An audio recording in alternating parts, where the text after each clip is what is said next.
She burst onto the scene, starring opposite Nathan Lane in the 1992 revival of Guys and Dolls. She was an overnight success, 10 years in the making. After this award-winning turn, the world of showbiz opened up to her, and she headed to Hollywood. Her films have included The Last Dragon, Picture Perfect, and Dave. And on the small screen, she has found success on High Society, Spin City, and Huff. But the stage continues to call her back. Her turns in such shows as Bells Are Ringing, A Catered Affair, The Little Mermaid, and a recent stint crisscrossing the country in Elton John's Billy Elliot. Hello, I'm Ernie Manouse. Coming up on Interviews, our conversation with Drama Desk and Tony Award-winning actress Faith Prince.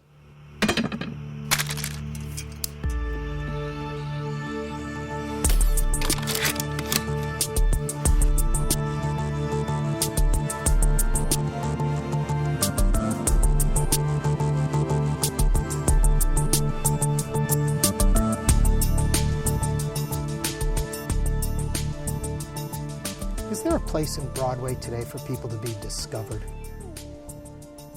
Yes, I think there will always be a place for discovery. I know it seems impossible these days because of the chess game, I like to call it, has really changed, even in the 30 years I've been in the business. But I think anything is possible. And just like how things get broken down, exploded, rebuilt, it's the same all over again with Broadway. I think if one way doesn't work after a while, if the star system, meaning the film stars coming in to star in all the Broadway shows, if that doesn't sell tickets, they'll go another way.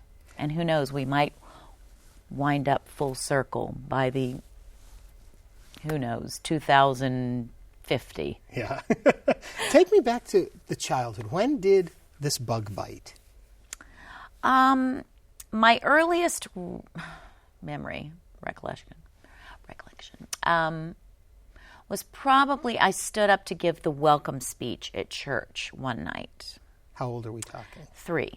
Oh, we're going way back. Yeah, 3. Then probably the next time was, and I was very comfortable in front of a large group of people, and people really kind of commented to my mother. Then I wanted to be in the talent show in first grade. And I did a Raggedy Ann poem. And it was pretty great because my mother dressed me up, and at the end of the poem, she had gotten an old tennis shoe and put, like, sawdust in it, and I shook my shoe, and the sawdust came out like I was, a real rag doll. And people thought that was cool. It was really my mother who produced it. But my mother's not a stage mother. She was like, you want to do what? And I said, no, I really want to do this. And my teacher gave me this suggestion. So then, cut to 5th grade, a friend asked me to go to the Lynchburg Fine Arts Center to audition for one of the children in King and I. She just wanted me to go for moral support. I wasn't even going to audition. And they said, don't you want to sing something? And I said, I don't really know anything that would be appropriate. And they said, nothing? You don't know one song? And I said, okay, Happy Birthday. And I sang it with a lot of feeling. And I got the job, and the job, well, it was free, but it seemed like a job. The gig. And yeah, the gig. And Carol Camo didn't speak to me for 2 weeks. She was very upset because she did not get it. Mm. And I remember the smell of the theater and thinking, boy, I've been here before. And my father and my brother both commented that I seemed more myself on stage than anywhere else. I was just really comfortable. And so that was the beginning. And then, of course, I was in church choir, and then I was in school choirs, and I was funny, and so they'd give me the comedy numbers. And my chorus teacher at E.C. Glass High School in Lynchburg asked me to audition for the school musical, which was Oklahoma. But I didn't do Ada Annie, I did Laurie. And then the next year he did South Pacific, thinking I would be Nellie Forbush. And that was really kind of quirky and right up my alley. I was always the quirky leading lady. Now, is that something you desired or something that your type just led you to? Well, I think you tend to fit into the slot that best suits you. And I knew I wasn't beautiful or stunning or particularly ingenue-like, because I was knowing, even at the age of 13, I just had a knowing quality about me. But I think like seeing Liza Minnelli on that TV special she did, Liza with a Z, I just thought, now that I could do. She just really spoke to me. And, of course, I'd grown up with Lucille Ball, Carol Burnett. Comedy came very easily to me. And, I don't know, one thing led to another, and it just seemed to be sort of my slot. Now, if I have it correct, you were the original idea, the original person for Little Shop of Horrors, the first Audrey. I was. So talk about a character you fit into. Yes. I was actually brought in. I'd read the script, and I thought it was one of the few things I'd ever seen brand new, that nobody else had ever seen. Brand new script that I thought, boy, this is for me. And Howard Ashman, Alan Menken brought me in, and a few auditions. I sang for them. We worked on a couple of numbers, a couple of scenes, and they told me, I'd gotten the job, and I was so excited because I thought Audrey, I really knew that show was going to be a huge hit. I was doing an IBM Industrial at the time, which in essence was probably the best paying job I had had to date.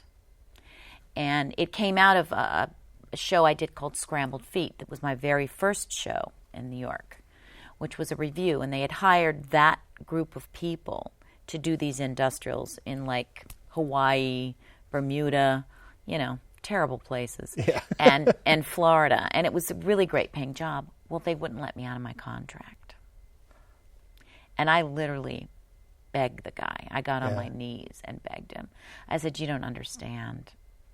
This is going to be a turning point for me. I said, I know you care about your industrial, but anybody could, somebody could fill in for what I'm doing for this. But he just said we had a contract, and that was it. So Ellen Green got the drama desk. Yeah.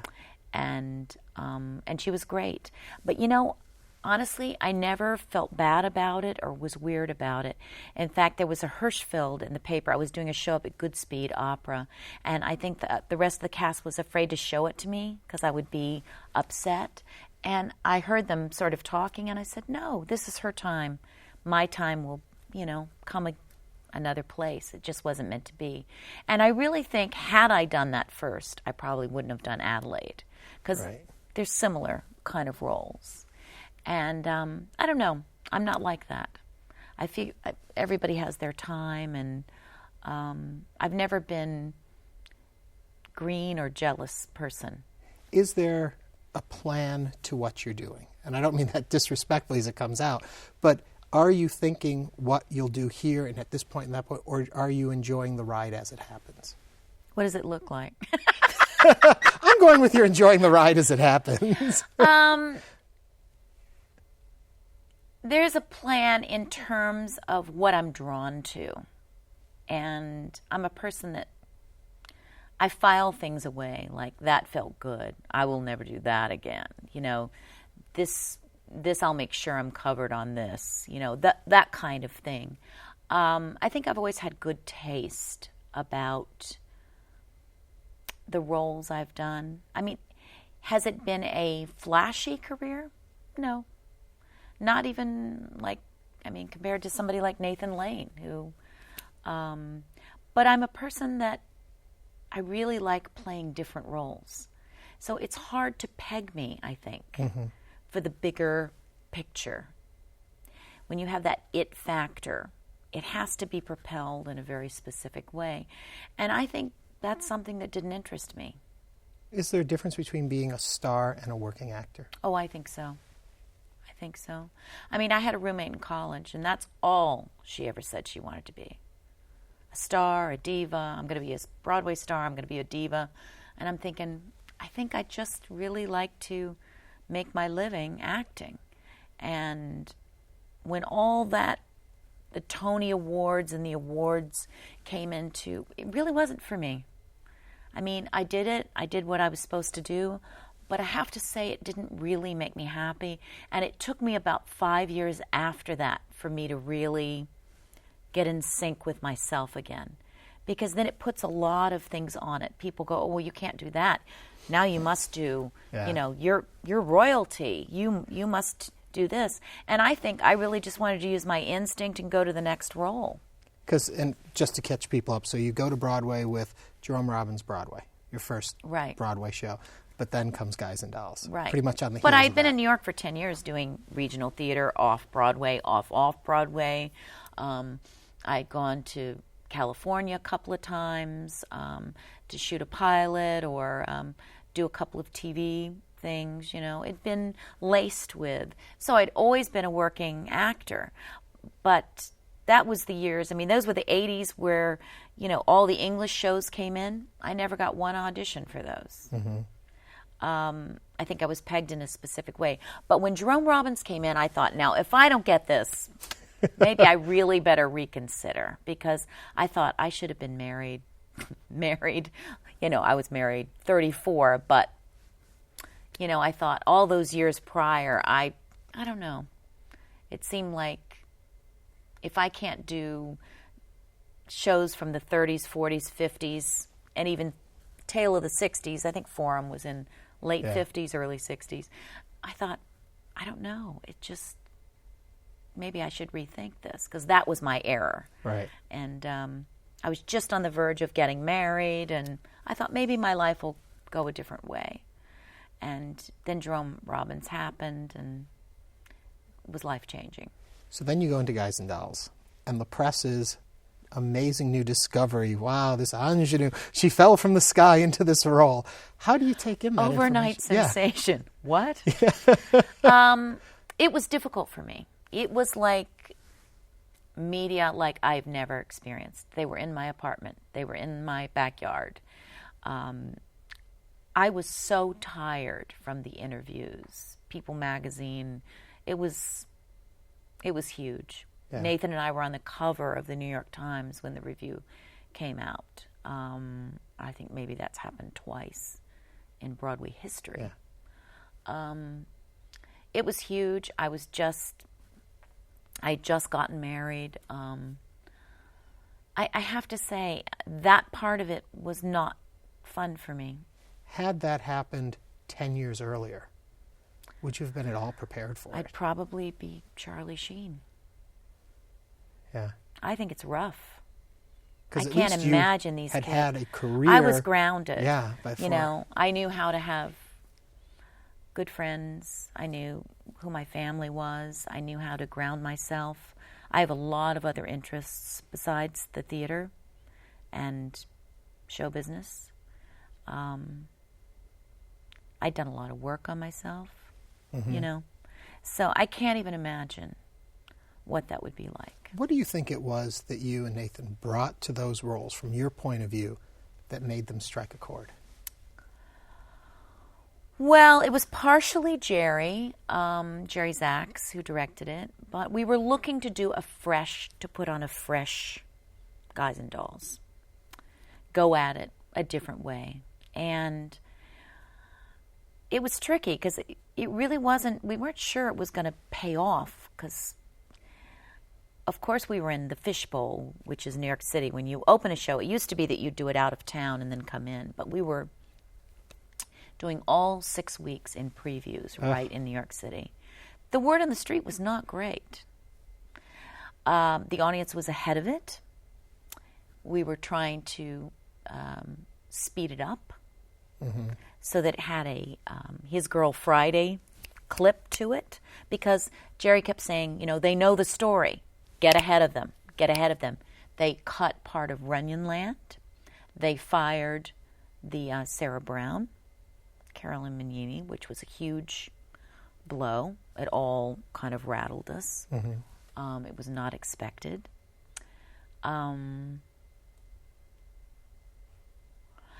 I think for myself, I tried to root it in a reality, even though it was heightened. And I think Nathan and I always said to Jerry, I think Nathan and I are like from another era. And if we can pull this off, meaning like we were like George and Gracie, we were like Jackie Gleason and Audrey Meadows, we just had a connection that felt of another time, our humor, timing. We knew all those, we knew how to do a pratfall. We knew how to do things that some actors don't know anymore. Could either one of you have had as much success if it had not been the other one you were playing against, do you think? That's a great question. I've never been asked that. I think it had a lot to do with it. He and I had done another play together, and we'd not particularly gotten along before that. And Jerry Zaks, I remember, asked me, well, what about this? And I said, well, that was that, I said, I think if Nathan and I have the right pairing, we could really knock it out of the park because we have that old world kind of humor. We understand it. And I think we can give it a twist of reality with that. Mm-hmm. And I think that's what we brought to it. Now, not everybody was a fan of that. A lot of people like Adelaide dumb. Yeah. I think she's anything but. But I'm of the Judy Holliday school. I approach airy roles with like a fox. Right. I mean, she had a IQ of 185, and I studied her profusely and did Bells Are Ringing, was obsessed with it, was obsessed with her quirkiness. And, I think Adelaide was a complex human being, and that's the way it was directed. After Guys and Dolls, the world opens up for you. How do you know what to do when all of those options are facing you? Well, you don't.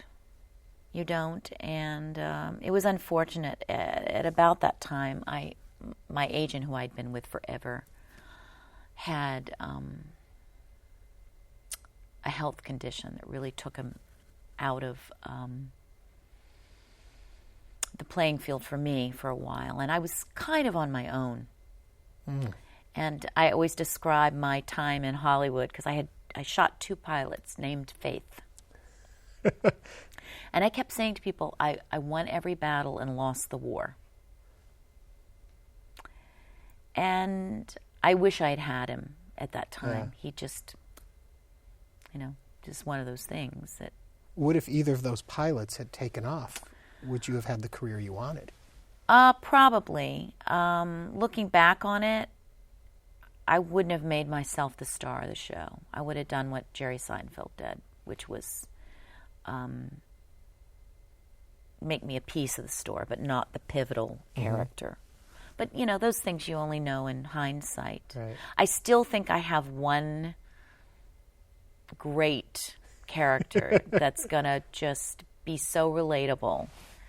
And it's just yet to be written for me. And I feel that in my gut. But I always thought I'd be older when I did it. But I've done a lot of television, after that. I hadn't done anything before that, really. Right. I think I'd done one pilot with Suzanne Summers, and a couple of guest things like Remington Steele, and I'd been, way back we're talking. But then I really started to get a lot of TV and did Spin City and did that famous show, High Society, with Gene Smart and Mary McDonald. Which a lot of people said was the American version of AbFab. Exactly. Were they consciously trying to copy AbFab, or was it just a coincidence? Oh, I think they took the premise, and they shook it up just enough to make it look new. But, they put it on CBS, which at that time wasn't like a Showtime or... something where it could have probably lived because it was politically incorrect. Right. There's no way it was going to ever be what it was. And, didn't have those fabulous, funny ladies, You talk about taking it off network television. You did Huff. Right. Which is not network television by any means. It's Showtime. Yeah. And can I tell you, it's, to date, the best television I've ever done. I felt like I was a racehorse at the gate, ready to use every skill I had. Bob Lowry. I've worked with some great executive producers like Gary David Goldberg, Glenn Gordon Cairns, Bob Lowry. And honestly, I came in as just a weekly player on Spin City. He gave me reoccurring.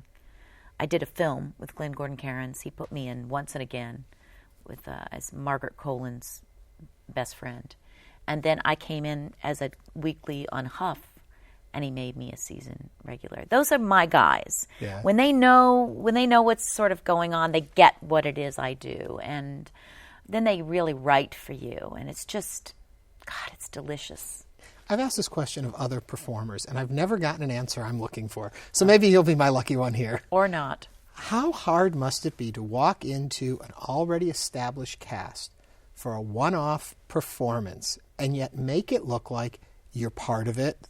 How do you feel comfortable in a situation like that to do what I think is a very vulnerable job? Well, can I tell you, and there are a lot of people that do it well. I mean, honestly, I think that's where you have your character people, and that's the art.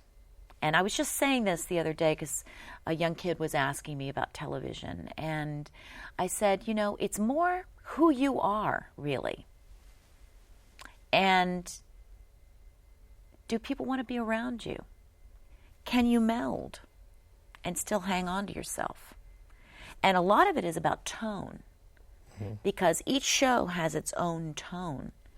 And it's like playing piano duets. You're not on your own. You're playing with somebody else. Mm-hmm. So you have to have the strength of either the bass or the top. But you're in it together, looking on a sheet of paper, melding. And I'll tell you, that's the key. And I think it's why I've worked in that, where my coming in, just doing one thing, I just happen to be good at that. Yeah. And they also, if you're a person they want to be around, it helps a lot. It really does. And I say to people, your attitude, how you treat people. I remember I gave a commencement speech. I got an honorary doctorate at University of Cincinnati, and I was like, couldn't I just get the prize? Do I have to dance for grandma? Dance for grandma? And I remember I gave them 10 tips, and one of them was invest in good linens. But one of them was, be nice to people, not because you should. Just do it. Mm-hmm. And I'm telling you, that melding, it's just, can you hang? Because that's what it's about. It's hurry up and wait. So a lot of it, you're just hanging with other people, and you have to have the skill. How similar is that then to coming into an established show that you're going to be at for a long time? And I'm talking, for example, a Broadway show. Yeah, if you're in a replacement class, sure. How do you... Replaced in King and I, replaced in The Dead, How much of you do you get to bring? Well, it's funny. My girlfriend and I were talking about this yesterday. She's an actress too, Josie de Guzman, who actually does a lot at the Alley here. I think that's where you have to know yourself and be a confident person. I always go with, all right, show me what, all right, let's go over the blocking that you have. Because you have all these people that have done the show before. If something really doesn't feel right, I might bring it up and say, I was looking at this, I was thinking about it. What if, would it bother anybody else if I maybe did this? And you kind of ease your way into it. But I find if you're too controlling at the beginning, nobody wants to be there for you. And you really need them. Yeah. Last thing before we wrap up, you're doing Billy Elliot as we sit and talk. Yes. How is that for you?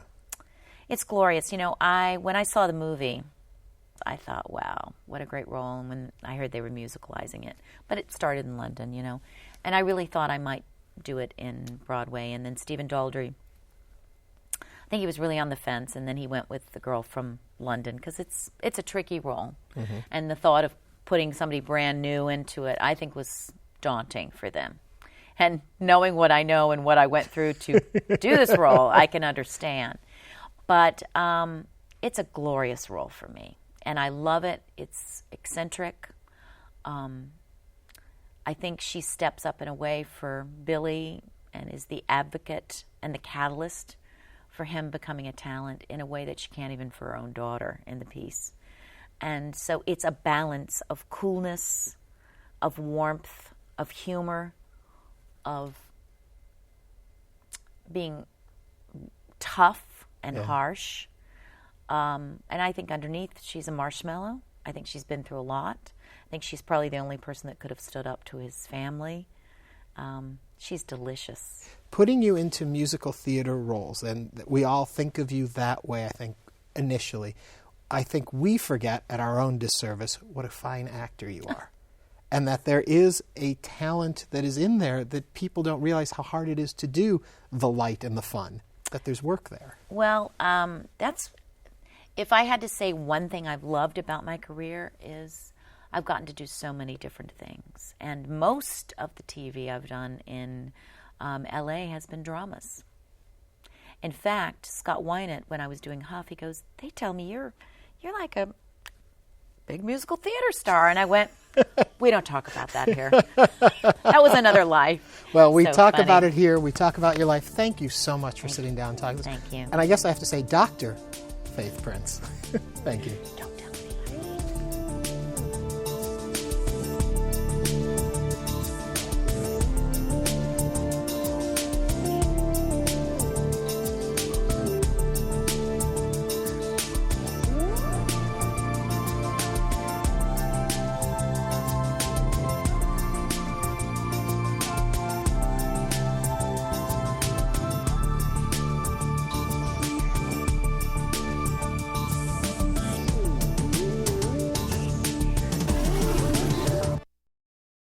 To order a DVD of this or any episode of Interviews, please visit HoustonPBS.org.